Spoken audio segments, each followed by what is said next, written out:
Tšau, mina olen Greg, teise kursuse digitoote disaini tudeng Ma olen Heli ja ma olen tööstusdisaini erialalt, esimene kursus.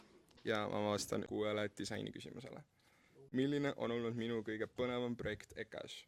Minu portfoolioleht, gregjohanson.ee, mine vaata.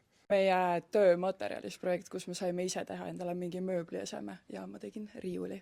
Mis on olnud seni suurim väljakutse minu disainiõpingutes? Tööde õigeaegselt ära tegemine ja hommikuti kooli jõudmine. See on väga keeruline mu jaoks. Ma arvan mingi 3D programmide õppimine, mingid siuksed programmid, mida ma varem ei osanud. Milline Eesti disaineri või brändiga sooviksin tulevikus koostööd teha? Ülilihtne, EKKM, WWW Studios ja Tabasco. Mind huvitab rohkem erasektor. Ma arvan, see annab nagu rohkem võimalusi oma loomingut välja elada. Kui palju teen koostööd teiste erialade tudengitega? Räägib palju. Meil on spekulatiivsed disainiprojekt aastaks 2050 Eestis, kuidas on loomade ja inimeste suhe tehisintellekti abil muutunud.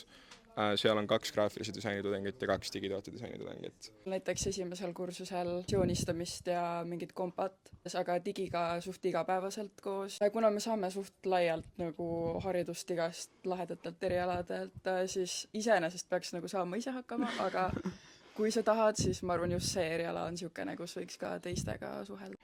Asendamatu tööriist või Vidin stuudios, minu MacBook Pro.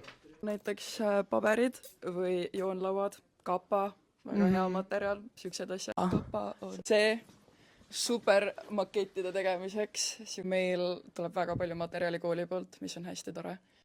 Kas ma olen rohkem, ma joonistan sketšin kõigepealt või ma katsetan, ehitan kõigepealt inimene? Ma olen kindlalt hands-on, ma teen asju kõigepealt ja siis teen uuesti, kuni ma asjaga päriselt rahul olen. Ma olen raudne sketš ja see on minu jaoks kõige parem viis, kuidas saada oma mõtted välja. Vot, that's all.